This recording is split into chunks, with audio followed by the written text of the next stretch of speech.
Hello, everyone, and welcome to another exciting episode of the Ultimate Comics Podcast. My name is Nabeel Gaber, and I'm one of your hosts. And I'm Josh King, the other host. And this is the podcast where we talk about all things comics, really, when it comes to the comics themselves or comic book adaptations in other media, including TV, video games, movies, of course. And this is a really special episode for us. We're reviewing the recently released Wonder Man series on Disney Plus, the Yeah. 8-episode series about Simon Williams' Wonder Man.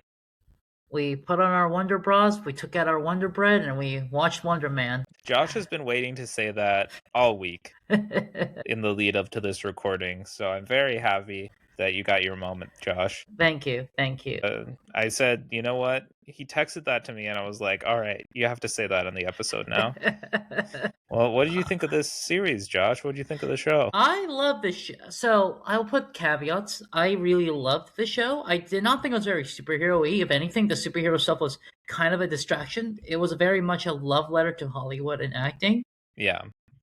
Not very much a superhero show, which is interesting. It's a slice of life that I feel Star Wars and Marvel are kind of going into. Yeah. That being said, I love the show, but I've never been a big fan of Hollywood movies about Hollywood. Right. So, yeah, we were just talking about it, but yeah. Yeah, no, I remember you mentioned that in our last episode, too, when we were just talking about Wonder Man, among other superhero and comic book related media we were looking forward to. And yeah, I see what you mean. It's kind of like, I really enjoyed the show. I think a lot of it was a big love letter to Hollywood and just acting as a profession and a craft. And I think that was, I thought, a good take for a show about Wonder Man. But also I did feel sometimes it could be pretty self-serving and like, okay, we get it. Like, pat yourselves on the back. You guys love Hollywood and you love the industry you're in, which is great. But also, I would have liked more of a critique, I think, on just Hollywood and finding fame and fortune and everything. Yeah.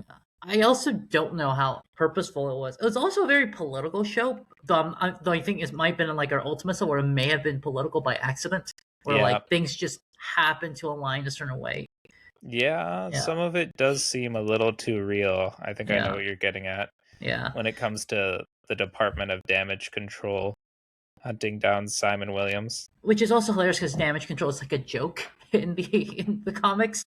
Yes, yeah, it's very different here in the MCU, where damage control is much more intense as a department of the government. Yeah, I feel we have this idea in society of actors being like kind of stupid and vapid. And to be fair, a lot of it is based on nepotism and like theater kids. And this show does take a different take on it, which is like, no, acting is a skill. There's an intellectual component to it. It is an art. But also, I'm like, we get this every other year from Hollywood, and those are often the best Hollywood movies of the year. Yes. Because it's the stuff Hollywood knows the best. So, like, of course it's really good. It's a love letter. It's an intense love letter to themselves. Yeah, so it's definitely like sucking up and kissing ass to everyone in Hollywood in that way. It's like the meme of that Bible quote, like, and Moses was the most humble of them all. And I was like, okay, Moses, you get it. Like, yeah, who said that, huh? Who was saying that about you, Moses? Did you write that down yourself? That book, it happens, is allegedly written by Moses. Allegedly. So I go like, okay. Overall, I really did enjoy this series. Oh, yeah.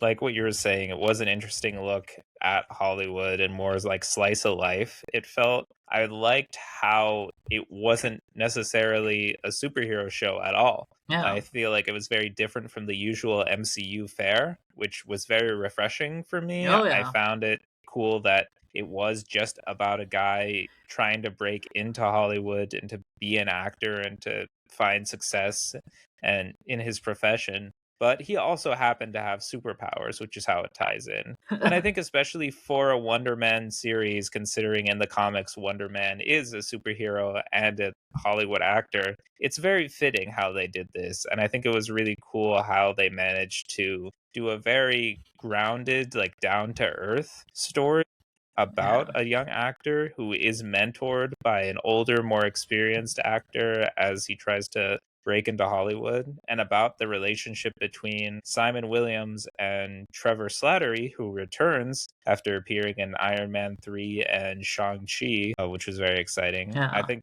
that relationship at the core of the story was really fascinating. And I love the character dynamics and just the character work that was done with it. I think if you took out the superhero stuff, this is a show that could just still work. Replace some of the mutant stuff, which was hinted at, with like undocumented immigrants or like Simon having a criminal past.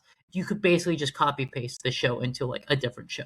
Yeah, Yeah. totally. I don't even Yeah. think it necessarily needed the whole like super powered angle to work. It adds to the story for sure, but I think the heart of it is really just about Trevor getting Simon to be more present, to feel his emotions, to like be a better actor, to get out of his own head more, and to get better at his craft and find success, and the relationship that they have. I also like this idea of like Trevor was just played excellent by Ben Kingsley, one of the great actors of his generation, by the way. So like, Yeah, I mean, Sir Ben Kingsley so Ben, just shows up for this whole I think it's amazing that, well, first they got him for Iron Man 3 as the fake out Mandarin yeah. plot twist, which was really funny. They managed to bring him back for Shang-Chi, which is like awesome, cool. But the fact that they got Ben Kingsley, Academy Award winning actor, just to play this role in a Disney Plus series about Wonder Man is crazy to me. I was like, this is incredible that they did this. I think to a certain degree, some of the great actors when they're in superhero stuff, like Olivia Colman, Idris Elba, just kind of see like the superhero stuff, like, oh, this is like your daytime job. This is like what you do for money. But they gave Ben Kingsley a very artsy, like a surprisingly artsy role in the MCU with the show, because they just said like, you're playing this disgraced former actor who was possibly involved with terrorism. If you saw Iron Man 3, Yeah. which they just reference every once in a while, you're not really playing a superhero movie. You're playing like this actor who's disgraced because you gave into the dark side of Hollywood, which is drugs, alcoholism, which definitely is a thing in Hollywood. Yeah. And you're mentoring this person through a difficult path into like acting, and you're giving this love letter, not even necessarily to movies, but to this idea of acting, because they talk a lot about like plays actually in terms of like what they quote. They quote a lot of like American plays. They quote a lot of Shakespeare, Right. and he and Simon just do play skits to each other. Yeah. The bromance that really forms between Simon Williams and Trevor Slattery is largely based on the two of them being incredible film nerds. Yeah, and acting nerds. Yeah, and acting nerds. And they're like quoting monologues and dialogue from films at each other. Yeah. And I'm like, oh, get a room, guys. We get it. You guys are actors who are in love with cinema. I get it. Nerds. It's two film bros. You're just following two film bros around, you know? Yeah. And I mean, this is really like when two of us get together and we start like quoting like comic book lines and panels at each other. Like, I Yeah. feel that very relatable. As soon as like you find someone who has the same passion for a subject as you, there is this like spark that forms, and like you have that connection over that shared passion. And it's unlike anything else, because I feel like for me personally, I'm lucky to have a lot of friends and family members in my life and loved ones, and most of them don't really like get into comics and things like that. Yeah. And they're not really as like passionate about it as like they love that I love it. They show an interest, but like when you find people who actually like are as passionate and have that like same interest in the subject, it's Yeah. like nothing else really. Oh yeah, totally. And I think that's what makes it all the more heartbreaking. You have this whole through line of the series that Trevor is working for the Department of Damage Control because they think that Simon could be an incredible threat with his powers. And that makes that betrayal near the end, when Simon finds out, like all the more gut wrenching, because you can tell everyone's upset about this. Like Simon is frustrated and angry about it, and also Trevor's like sad and heartbroken that he had to betray like someone who became his really close friend. He's probably his only friend other than like that sofa creature in the Shang-Chi movie. Yeah, yeah, literally. It's such a sweet, heartwarming relationship between the two of them. And I love Ben Kingsley in this role because he's so good in everything. You can see like his emotion when Simon finds out that he's been betrayed.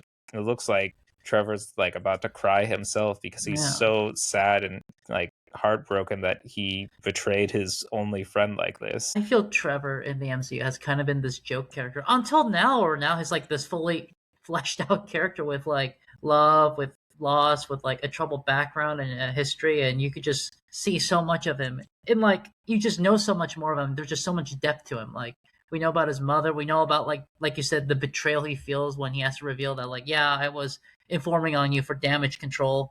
Yeah. Yeah.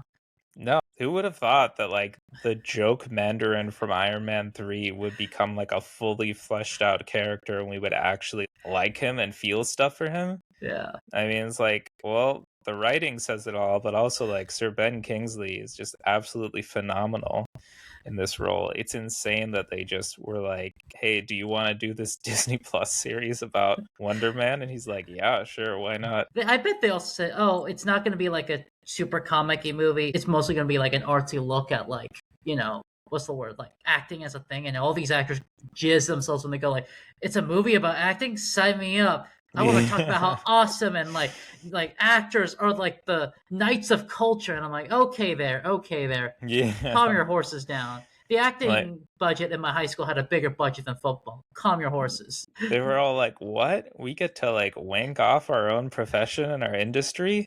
This is incredible. It's like, Sign me up. I'll yeah. take two."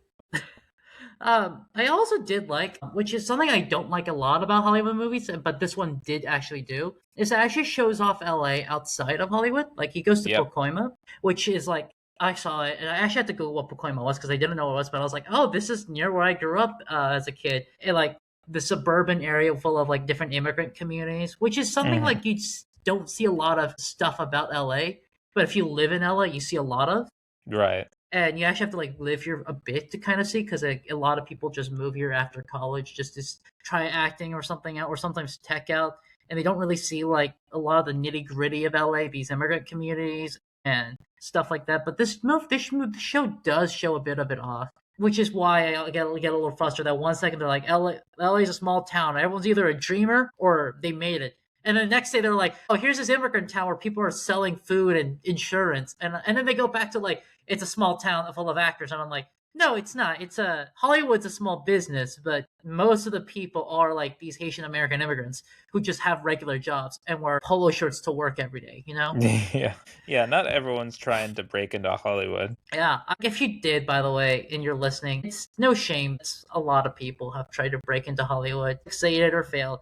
But I never wanted to. I lived in Hollywood. I don't want to break into this industry. There's other stuff to do in LA. I say that as someone who spent his almost entire life there. So there's a regular life in the city, by the way, which is what Hollywood never seems to realize. And this show half realizes because they had an episode dedicated to regular people. Yeah. I mean, Yeah. that third episode was really good because I feel like you're saying, Josh, I was intrigued at the first episode of Wonder Man. I was like, oh, this is interesting. I want to see where this goes. The second episode kind of turned me off a bit because, like, they are just spewing a lot of lines about how noble the profession of acting is and about how great of a thing it is and how there's no greater purpose and all that. I'm like rolling my eyes. But the third episode where they go to Pacoima and meet up with Simon's family, that really got me back in because it really humanizes the characters more and it brings them back to like this world of like, oh, acting is not everything and Hollywood is not everything because there's a whole world outside of it. And meeting Simon's family and the touch that they did of like, let's make them Haitian and let's have everyone speaking Haitian Creole and let's add a little bit more of a cultural element to it, which was really cool. And I think just giving you the classic like judgmental family when you like come home and you have to like explain what you're doing and like how things are going and maybe things aren't so great and everyone's judging you and everyone's kind of like giving you side eye the whole time or talking about you behind your back and it just feels so like that makes me feel more for the characters and feel more for Simon and like give more depth, I felt, to the characters and to their world. And especially the scene where he loses it at his brother and like smashes that like little island in their kitchen. I was like, oh, I feel for Simon because you see this character as like a guy who's wound so tightly that he's just inevitably going to snap. He's like so afraid of losing control that he just holds it in this whole time, all this power he has, and also all his feelings and like emotions that he's got. And I think it's played so well. I think Yahya Abdul Mateen the second, he's such a good Wonder Man in Oh this yeah. role. I think he adds a whole lot when it comes to like he's just a ball of like performance anxiety, and he's just like trying so hard to keep it together. And so when he loses control, you're like, oh shit, this has been coming for a while now. I could tell he and Ben Kingsley are also like film nerds because the moments when they're together, you could just tell like, okay, these are professional actors who went to acting school and they're not even acting, they're just nerding out. Yeah. But I Yeah, actually seriously. I told you, I actually thought he was British actor for Simon Williams. That's crazy. Why? Well, his name and like the way like he sounded, I thought, oh, he's a British guy pretending to be American. That's what I thought. But talking of the actors, everyone here is like a comic movie veteran. The Bont Kovac, I don't remember who played him, but he was the dictator in the Superman movie. Oh my gosh, I totally missed that. Yeah. They also had the episode where they go to Joe Pantoliano's house, and Joe Pantoliano played Ben Urich in the 2003 Daredevil movie. Really? Yeah, that's a callback for sure. That's a deep Wow. cut to like over 20 years ago. Olivia Trilby is Simon's ex-girlfriend. I think she was in a superhero movie at one point. I don't remember off the top of my head. Ben Kingsley was obviously the Mandarin. Yeah, of course. Yeah. You noted that Yahya Abdul Mateen II, he played Black Manta in Yeah, the hero in Aquaman, Aquaman. moving over to DC. Yeah. I mean, You like, called him the hero in Aquaman. yeah, he's fucking over the fish people. That's a hero in my eyes. Yeah. Anyone who goes after the fish people, you're like, get him. He was one of the better parts of the Aquaman movies. Yeah. Like, the first movie, I was like, I think so many people can agree, like, yeah, we loved Black Manta in that movie. Yeah. We wanted more from him. I supported him in his goals of looting Atlantis. Why should the fish people get all that gold? Just saying. Well, also, like, Aquaman killed his father, so That there's too. that. So it's like two positives against the fish people. What else? Damage control. The twink agent. I forget. Clary is in this show a lot. Oh my gosh, yeah. The twink agent that's kind of unlikable in all the stuff that involves damage control is showing Yeah, I up. hate that guy. Every time he comes on screen, I'm like, oh, you piece of shit. I hate you. He kind of represents like the worst parts of government work and police. Is that like he's very bureaucratic. It's also like kind of abusive the way he just treats regular people and goes like, "I'm gonna steal your family from you, Aunt May. Like I'm gonna stalk Simon Williams." I'm like, "Don't you have anything better to do?" And he's like, no, I just want to hunt down people with superpowers. Yeah. To be fair, you do get like a glimpse into the Department of Damage Control throughout the series, where you do kind of see like there's a lot of pressure on them from like as you go up like the food chain of the Department of Damage Control and like the hierarchy of power. You see that like there is pressure for them to get control of people with superpowers. Yeah. And I think as it makes sense too, given the doorman clause. Oh yeah, I forgot about doorman. Yeah, which might be, I feel like for a lot of people, and maybe for me too, it was like the best episode, like the standout episode of this series was the doorman episode, because I think it's crazy that they took such an obscure, like Great Lakes Avenger Doorman. Like, I couldn't even remember that Doorman was an actual Marvel Comics character until I looked it up later, and I'm like, oh, he looks familiar because he's one of the Great Lakes Avengers. His whole thing is he can like create portals with his body for people to go through. He like is a human door. And that episode was so good because that felt like they went to a totally different place. It was its own like special presentation. And I loved how experimental it was. It was like a Werewolf by Night, black and white flashback episode just explaining why they have the doorman clause and why people with superpowers aren't allowed in the industry anymore. Yeah.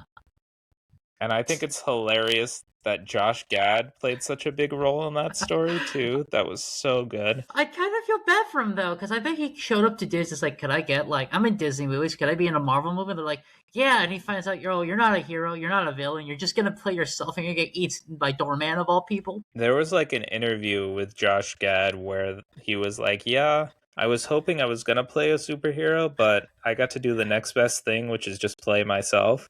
So I thought it was really funny.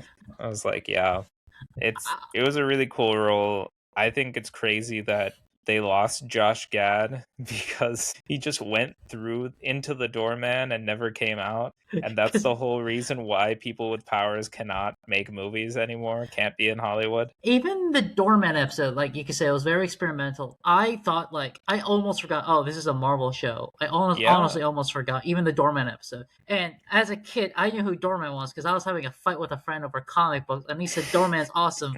And I go, he's lame. And he goes, like, no, have you ever stubbed your toe on a door? It fucking hurts. And I'm like, you're right. And now this show proves it. Doorman is powerful. Yeah, he's dangerous. I mean, you could get stuck inside the doorman and never come out like Josh Gad. I thought it was so funny his catchphrase too, like the ding dong shtick that they had, and Yeah, how he kind of became like a one-hit wonder in a way when he Doorman did become an actor. yeah, And just the fact that he was like, dang. I think that episode was interesting for me because you did get to see the pitfalls of fame and fortune and success in Hollywood. yeah, And you did see him struggle because at first life is a party and he's enjoying success. He's like going to the club, he's like dancing with pretty girls, he's like doing shots. yeah. And then he's reading like comments on social media. He's like struggling to find something outside of like his typecast role of just showing up places, just going ding dong. He's like doing like commercials for like detergent and stuff. Like he can't really find more work because he just had that like one big hit and that was it. He also just blows through all that Hollywood money really quickly. Yeah. Yeah, I love that episode because that's what I wanted more from like the rest of the series throughout. yeah. Is like, yeah, what happens once you get fame and fortune? What happens once you've like acquired that? And it's felt like a big cautionary tale. We saw a bit of it with Trevor, which is why he's always warning Simon about, like, don't take on too much. You're gonna get Yeah. stressed. You're gonna do drugs because it's just there. Yeah, exactly. Like, even within Marvel, if you want to talk about like actors getting addicted, that's Robert Downey Jr. Natasha Lyonne has announced she's back in rehab. It's a lot of big actors, and once they get to Hollywood, lose it, Damn. to their addictions. Yeah, it's sad and it's a harsh reality, but I'm Yeah. glad that they explored that in that episode. Like I felt, yeah, the doorman episode for me, I was like, this was a standout. Yeah. They took a break in the middle of the show to do a whole episode explaining this backstory, and I'm like, that's cool. That's bold. I couldn't see that happening in any other show that Marvel's put out. Yeah, it's bold, like you said. It's also like nerdy and like lore building.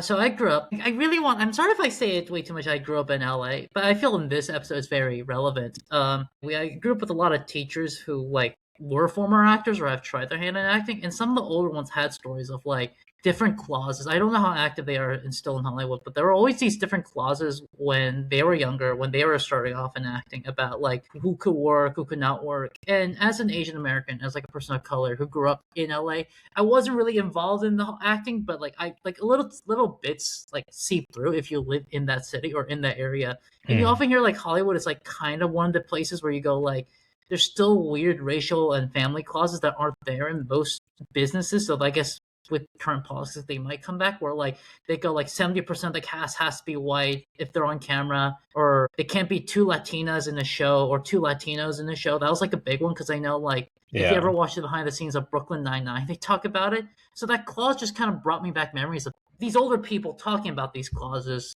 when I was growing up, about like how like Hollywood is like, if you have AIDS, you can't, if you're gay and have AIDS, you can't sign, but also you could just lie about it. But it's just this weird, humiliating thing that you could just easily lie about. But Yeah. Yeah, that makes sense. You kind of see how like superpowers stand in for like being in part of like a minority group in Hollywood. Yeah. Which especially translates to, it seems like Wonder Man is a mutant in this. Yeah. Which is the thing. Because they don't really explain how he has powers, and he has them when he's really young. So that seems to be the idea. And about how the Department of Damage Control is like secretly hunting him down because they're worried about him being a threat, and why he feels like he can't be himself really around most people, why he is so isolated generally and just can't really express his emotions and open up because he's worried about the exposure and about being outed as like a mutant and being outed as someone with powers and what that'll do to him and like ruin all his hopes and dreams for the future. Kind of like having AIDS in Hollywood in the 80s, or like being like a member of a socialist group in Hollywood in the 50s and 40s, where they were like, you have to keep certain things hidden or you're going to go to jail or just be blacklisted. Yeah, I mean, that's a very real fear, and I think it really translates to how he can really only open up to Trevor and about how that really like cements and solidifies their close bond and their relationship. Or about Yeah. how with his girlfriend and his girlfriend leaving and moving out and then coming back later in the series to be like, yeah, I know you have powers and I didn't tell anyone about it. Like, I always knew. Like, We you, lived in the same room, slept in the same yeah. bed. Of course I knew. Like, I was just hoping you would open up to me and you would tell me. Like, that's definitely something that was like, yeah, I was hoping you would tell me about, I don't know, you would tell me that you were gay. Of course, their relationship never would have worked if that was the case. But you get the idea. You know, like, of course they wouldn't be romantically involved, but yeah, it's that Yeah. idea of like, she left because she knew that Simon wasn't being open with her and not letting her in. And about like Yeah. Simon's mom saying to Trevor, I'm glad he's found a friend and I'm glad he's Mhm. with someone who he can be himself with because he doesn't have a lot of those. Yeah. And in a way, I feel Trevor is like the perfect guy to be that buddy because he's a veteran actor, he's a nerd, and also like he can't be much darker in the sense of like is everything dark and hidden you want to keep away. He's Mhm. already done and gave up. Yeah. Like it's like everyone knows he's a terrorist. He was working for a terrorist organization. He was the figurehead. He was the face of the Ten Rings. He was, for all intents and purposes, in the public eye, the Mandarin, even though he was just playing a role. He technically did work for the Ten Rings. He was their jester. Yeah, literally. They gave him a room. Yeah, they gave him things. He was hooked on drugs. They like gave him so many things just so he could like perform for them and so that he could be the face of their organization. Oh, I meant the with the in Shang-Chi when Yeah, he was the jester too for the actual Ten Rings. that's true. Yeah. Yeah. And so it's like, of course, who else could he open up to as someone who's already like kind of been through, in a sense, what he's feared, which is that now he's on the down and out. He's been through, to say the least, a very rough patch in his life. He's not someone that a lot of the industry would touch generally. So I feel like the two of them forming this bond kind of is natural because Trevor is a guy who's already like had his image tarnished and ruined by being the Mandarin and who kind of can't find work now. And then Simon's this up and comer who hasn't been able to find work and is also scared that if he gets exposed for his powers, he will be ruined and he won't be able to act again. So it's kind of Yeah. perfect that they form this bond and their relationship makes so much sense. Yeah. Damage control I think is I don't know if they're gonna change the name to like was it the MRD is in comics, Mutant Response Division Right, or yeah. yeah, it seems it's going that way, which is I know we said it's a joke, which is hilarious that like this joke thing just becomes like the secret police Yeah, in seriously. Marvel. Yeah, they're not this intense in the comics. They're literally just there to clean up the messes left after a big superhero fight or something. Yeah, I think that's like their original job in the MCU too, MCU as well. They're just cleaning up stuff, and then they get security, and then you're like, well, if you get security, you might as well need special agents, and then you get your Black Ops unit, Yeah. and now they're just grabbing people off the streets. Yeah, which seems a little too real and hits a little too close to home. I I think some of these were pieces of work, or like Ultimate Comics when we read them were very much the 2000s era. Everyone's overreacting over 9/11. We invaded the wrong country. We Yeah. were like spying at Muslims. This one is like kind of accidental. We were like, oh, we got to do the thing where like if we're gonna do mutants, we're gonna have to have like the MRD looking after them. So I guess that'll be damage control, and then like ICE just uses similar tactics because like when you're oppressing a minority and you're grabbing people to meet quotas, you end up doing the same stuff with you know. Yeah. Oh my Uh, gosh. Like, damage control is definitely not the good guys. If these yeah, are the comparisons that we're drawing from this, if this is the conclusion we're finding. yeah. Like the big thing in the show was like damage control is like people kind of think they're useless because they're like, oh, we're gonna cut your budget unless you grab people. So now they're just like grabbing random people. Yeah.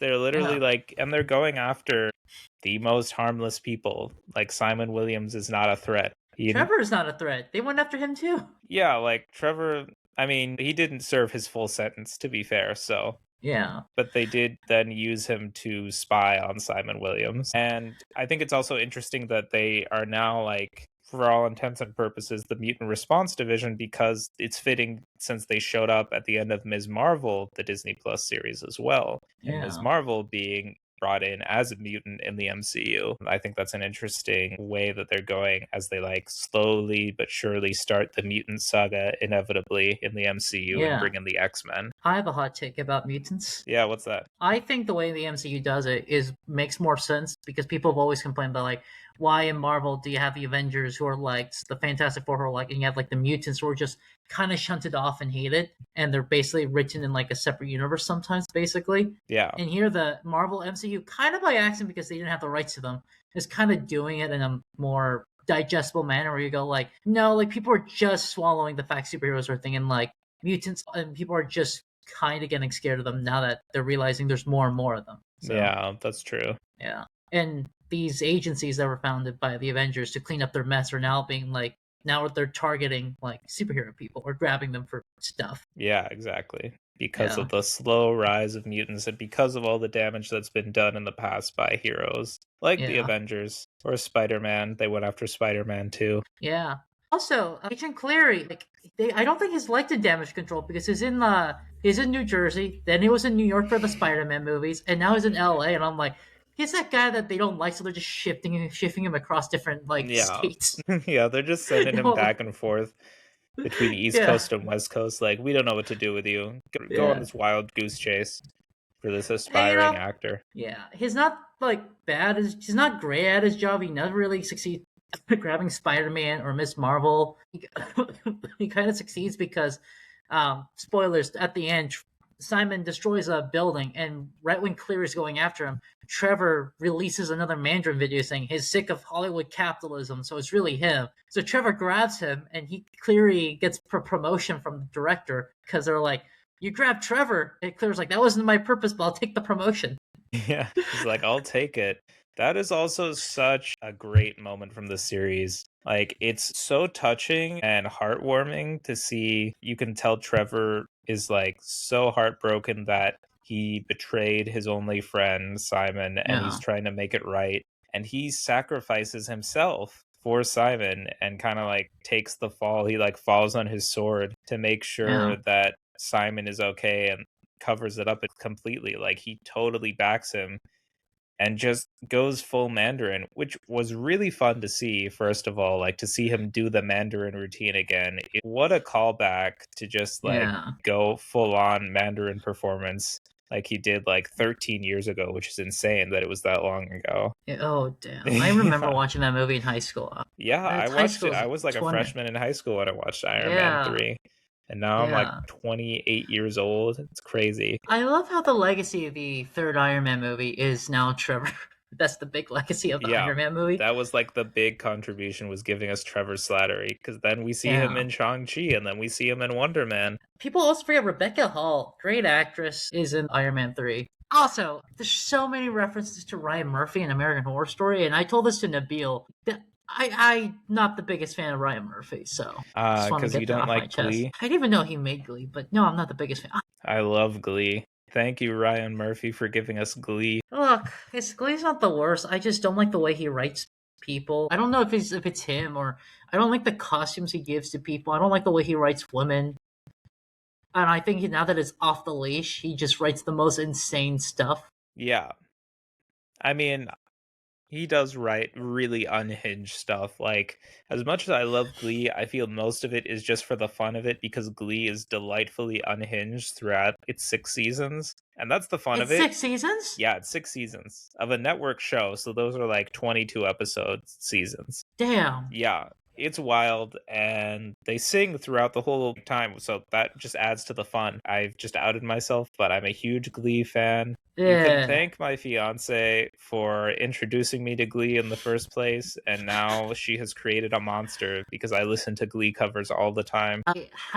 I'm really sad that I don't like Glee because I went to high school. Well, I wasn't in high school with her, but like Naya Rivera and I graduated from the same high school. She died in the lake that I grew up like visiting in the summers. Oh my gosh. Yeah, like so she's like a hometown homie, and I still don't like the stuff she's in. I mean, R.I.P. Naya Rivera was like fantastic on Glee. I love Santana. Her Yeah, she character was that she also plays. Catwoman in the Long Halloween movie. Seriously? Yeah, that was her last role, was Catwoman on Long Halloween. Oh my god.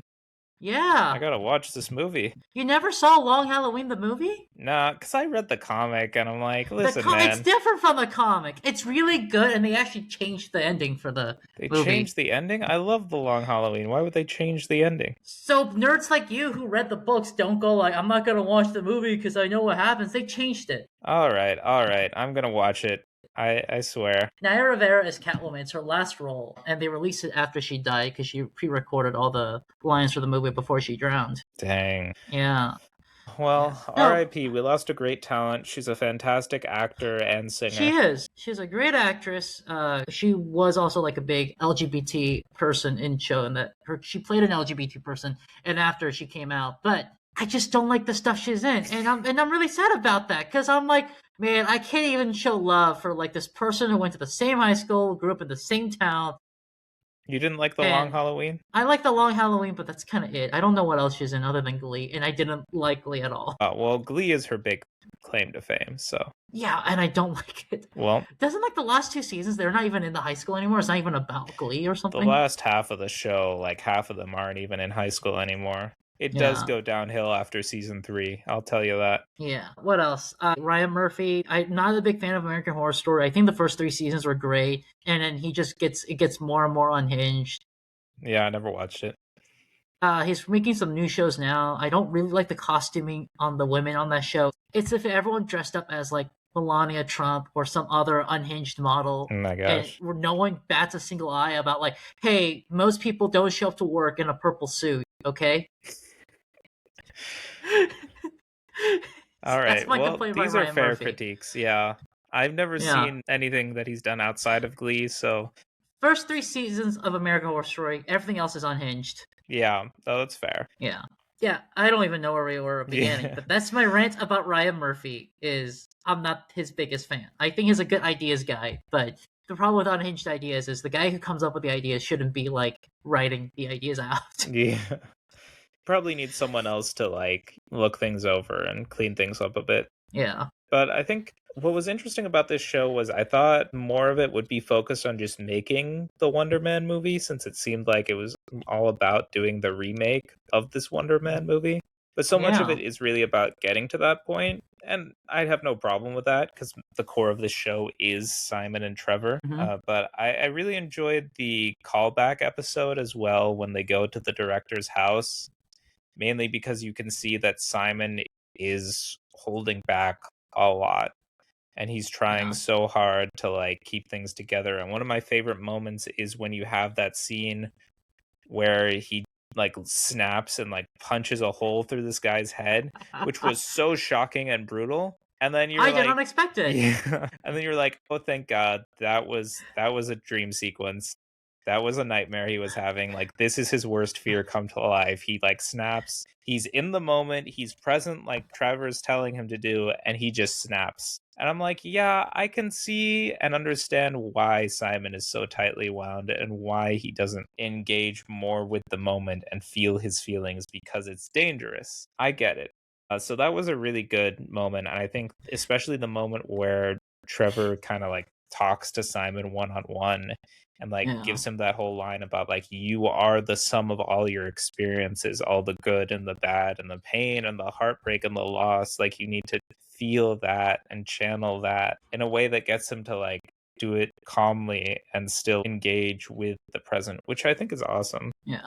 And I think Trevor's the perfect person because he did that in Shang-Chi where he was at his moments, at his lowest, he was about to die, and he says, like, I released the best acting bit of my life and it saved me. And maybe the actual Mandarin's gesture. Yeah, seriously. There is something romantic about Trevor where he is a guy who's this great actor, but because of his own faults, he messed up. I know addiction is like a disease, but the reason that he wasn't as successful as he could have been was because of him. And he doesn't want Simon to make the same mistakes because of something that Simon can't control. Yeah. So he's mentoring that to make sure Simon learns from his own errors. Yes. No, exactly. He like sees something of himself in Simon and has been down that road and like is guiding him to a more successful future than him. and one Yeah. without any of the pitfalls. My favorite episodes might be tied with like there's the doorman episode obviously, but there's also Yeah. just the episode after where they spend the whole time trying to like get the footage back from this kid who got footage of Simon using his powers against like these guys that wanted money from Trevor. Because Trevor borrowed money to get drugs. Yeah, that's such a fun, like, slice of life, like, absurd comedic episode that I really enjoyed. You find them, like, going after this kid and then getting tangled up in these guys who may or may not be making drugs, but it turns out they're just making candies and stuff, and it's Yeah. this whole Chamoy. ridiculous thing. Yeah, chamoy. Another thing I liked about this show is just it just captures some of like the very specific parts of being in like the unique cultural parts about it, like the just these Hispanic neighbors just making chamoy together and for a little business. Yeah. Yeah, It's so much fun. And, like, yeah, then, like, they have to run because then they find out the callback is sooner than they thought, and also, like, the cops have shown up. But, yeah, the episode was just so much fun, I think, where they go to the house and they're just, like, making candy, and then they have to, like, run out of there because the callback's about to happen. I really like how both Marvel and Star Wars are just going for the slice of life stuff. I don't think DC is yet, unless you count Gotham. Yeah, I wouldn't really count Gotham as that. That did have, Yeah, like, overarching storylines and was a lot more dramatic and over the top. yeah, This was fun in how slice of life it generally was and how more mundane it was than most Marvel stuff. yeah. I will say like even the Star Wars stuff it still has overarching stuff. This is just like you could remove all the Marvel stuff and it would not have changed the show much. Also, why are the like when he meets his family? What I'm wondering is like why are they asking about superheroes? Are superheroes just in Hollywood now? Because that's not a thing in Marvel, I believe. In like the MCU, is that like because like which of the superheroes would hang out with Hollywood stars? Like Yeah, Iron Man's dead. yeah, that's a Yeah, good point. I don't know why they'd be talking about that. yeah. I Captain America's gone. I think one of my favorite things in the series was the quote by the director at the beginning when he's talking about remaking Wonder Man and about like what Wonder Man can tell us about ourselves today. And this is what I found insightful because this is what I feel about a lot of comic book and superhero movies nowadays. It's like, okay, so like what is it saying, right? What are they saying Yeah, about the characters or about like the world around us or about like people in general? I think the unfortunate thing that has come on with like obviously superhero fatigue is has been a thing for a few years now, and like I think a lot of it is because like all right, are we just trying to cash grab on an IP here? Are we trying to appeal to people's nostalgia, or are we really trying to like say something yeah, about like people and about like the world around us and about just to be cheesy the human condition or whatever. And I feel like a lot of superhero and comic book media should be doing this. And that's what I liked about Wonder Man is like it felt like it did have something to say. A lot of it was about like Hollywood and acting and stuff. But there was a lot yeah, of good like character work. Yeah, a lot of good character work about Simon and about Trevor generally. yeah. I was also gonna say, yeah, like I think the best superhero stuff is like people kind of think superheroes are a very childish and simplistic media, and like maybe it started off that way, but so like it's a good media, it's a good medium to tell other stories too, which is why you and I kind of like superheroes a lot. Is that like it's a lot more of a versatile medium that a lot of people give it credit for, and I think right Yeah. now with that movies other than superheroes aren't making that much money, you could do the same thing that happened when comics were just superheroes. Was that like you could use superheroes to bring in and tell other stories. Yeah. Yeah, because people forget when it was just superheroes in comics, and I think it is just now comics are just superheroes. One of the reasons they succeed was because you could use superheroes to tell stories you weren't legally allowed to tell in other mediums because of the comics code. Yeah, that's true. Like you're saying, there's so many different genres in superhero stories and superhero content and media rather than just calling it a superhero story. like this. You can tell so many different stories. And that's the thing about comics too as a medium, is like you can tell more than just superhero tales. Yeah. You can do horror, you can do a western, you can do a crime story, you can do a spy thriller. Yeah. You know, you could do romance if you wanted to. Like you can do a billion different things. Josh giving me side eye at romance. I don't know what to think about romance. Like, as a person who loves romantic novels and rom com movies, I don't know what to think about like a romance comic. I mean, there's plenty of them out there. I believe you. I just don't know what to think of them. They're real, trust me. I believe you. I mean, I haven't read them, but they're real. Then how do you know they're real? I hear things. I kind of wish too that they did a little bit more of an exploration of superhero media and superhero fatigue generally. I think that's why I was interested to see a little bit more of like the making of the movie instead of like the lead up, just because I would like to see how they like explored what Wonder Man can say, and also like the process of creating a superhero movie or series. I think if we saw more of that, that would have been interesting. But I mean, that's just like a nitpick on my part. I just wish we would have seen more of a commentary on superhero fatigue and superhero media. Yeah. I mean, I think by then, though, like, most of the story was just about the casting and. Yeah. Just But getting ready for that. Yeah. I was going to say they already arrested Trevor by the time they made the movie, but No, I don't know. exactly. I also felt, as fun as I liked parts of the last episode, it was by far the weakest episode of this series. The last episode. It doesn't exactly stick the landing, I don't think. Yeah. Like, there was a lot of buildup, especially with the reveal that Trevor had betrayed Simon, and that Simon, like, then lost control with his powers and, like, destroyed, like, a set. I did like the payoff, obviously, of, like, Trevor taking the fall and, like, suiting up as the Mandarin again to take the fall for this destruction. But also, yeah, like, I wish that we got a little bit more than just, oh yeah, Simon has found fame and fortune and now he's a success and Wonder Man's a big hit. I was like, can we explore a little more of maybe the consequences, or maybe about how it's not all it's cracked up to be, or things like that. I do like the ending where he just breaks Trevor out of prison and like they fly off together. It was a nice homage to Midnight Cowboy at the end, as they reference a lot throughout this show. He would be an ass if this guy just mentored him and went to high security prison for him and then he just let him rot there. Yeah. Yeah.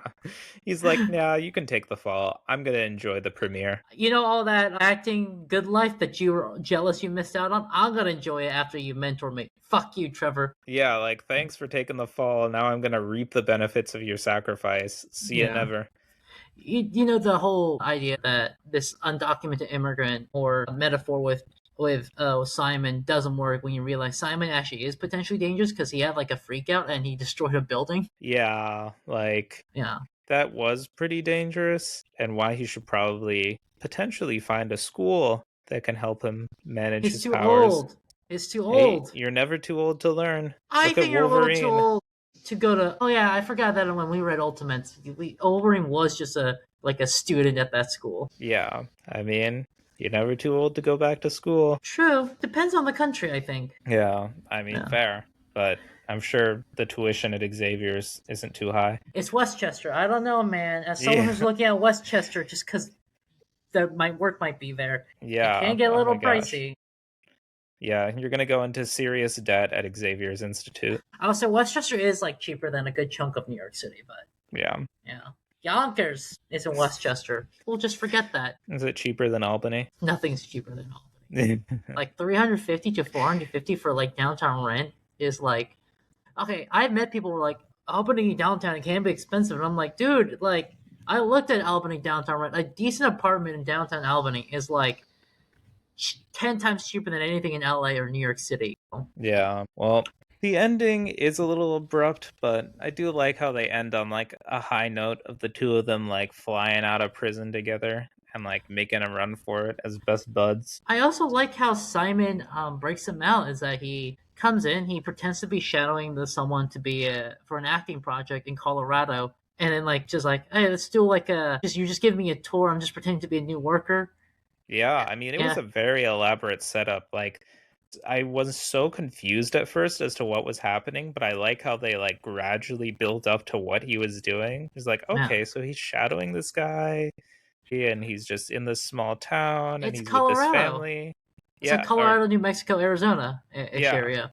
And then they build up to like, oh, he's breaking Trevor out of damage control by going undercover. That is so cool. And Cleary, the twink agent that no one likes, has obviously been transferred to another state, so it still hasn't worked out for him. Yeah. Once again. I will say, like, Cleary kind of says, oh, we know what Wonder Man's powers is. If you read the comics, you obviously know he's controlling or manipulating ionic energy. And I'm like, well, that's good to know. So I'm wondering if we're ever going to see Trevor and Simon again, is what I'm wondering. Yeah, that's a good question. This is an auto show to switch the characters out of. Though I do know Wonder Man is a main Avenger in the comics sometimes. I think the interesting thing is that the series itself felt like it wasn't marketed too much ahead of time. There wasn't a lot of hype around it. There wasn't a lot of talk about it generally. And so, like, I don't know. Hopefully, if enough people talk about it now, maybe there will be some follow-up, a second season. Maybe there will be, like, an appearance in something else. But I'm kind of worried that this series is just going to be forgotten. I really hope it's not forgotten, because unlike Inhumans, this was genuinely a good show. Yeah. Yeah. It might actually be the best Marvel show in terms of just quality. Yeah, there's been a lot of good talk about it, and reviews have been great, and fans have been loving it. Of course the reviews have been great. It's all actors and artists reviewing it. They're like, oh my gosh, it speaks to me. Yeah, that's fair. There's a reason it was a 30 Rock, Once Upon a Time in Hollywood, or like the two medias with the most Oscars and Grammys until Sinners or something. Yeah, I mean, all right, that's a good point. Oscars and Emmys, yeah, not Grammys. So, but still, fan response has been very positive. I've seen a lot of people saying plenty of good stuff about this. So hopefully if enough people talk about this show and have been saying more about it, maybe we'll get a second season, or maybe we'll get some follow-up. Maybe we don't need it, because this stands alone on its own very well. But still, like, I wonder if we'll ever see them again. I have a feeling we're going to see Damage Control and Cleary again. So yeah, probably, unfortunately. Yeah. One last thing I would like to point out is there's a lot of cool displays of Simon's like various costumes as Wonder Man from the comics. So you get to see like the green and red outfit, the original in like the original Wonder Man movie. Yeah. And then you get to see the red jacket with the sunglasses Hollywood look that he has on the red carpet. And then in the actual remake of the movie, you get to see him in the full costume, which I don't even really like Wonder Man in the comics. I was so excited to see him wearing like the black and red outfit that he has in modern comics. I was like, that looks awesome. Yeah. But that's about it. Any final thoughts, Josh, on this?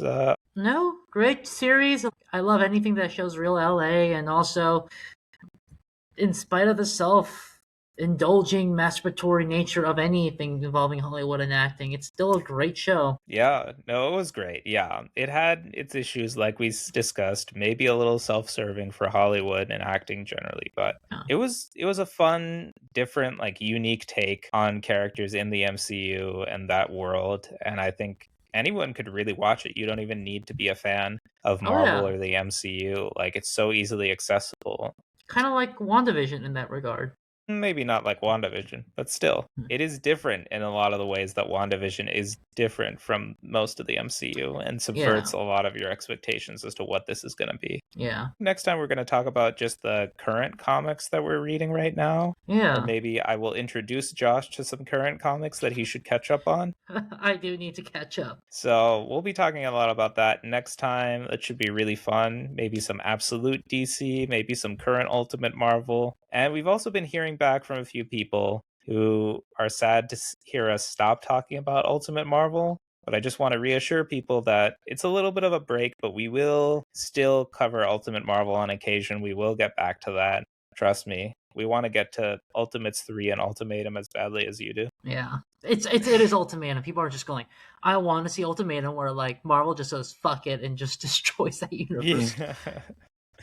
We want to see that shit show as much as you guys do. But yeah, until next time, Josh, where can our listeners get in touch with us if they want to email us about comics we read, things we talk about on the podcast, comics in general, or anything else? It will be ultimatecomicspodcast@gmail.com. That's podcast singular, comics plural. So ultimatecomicspodcast@gmail.com. That is right. You can also get in touch with us on social media at Ultimate Comics Podcast. So we are on Instagram, TikTok, YouTube with full episodes that have video on them. And yeah, you can like our TikToks and Reels and images we post from the comics that we read on Instagram. And yeah, stay in touch with us. So thank you all so much for listening. And until next time, take care and make my ultimate comics. Bye bye.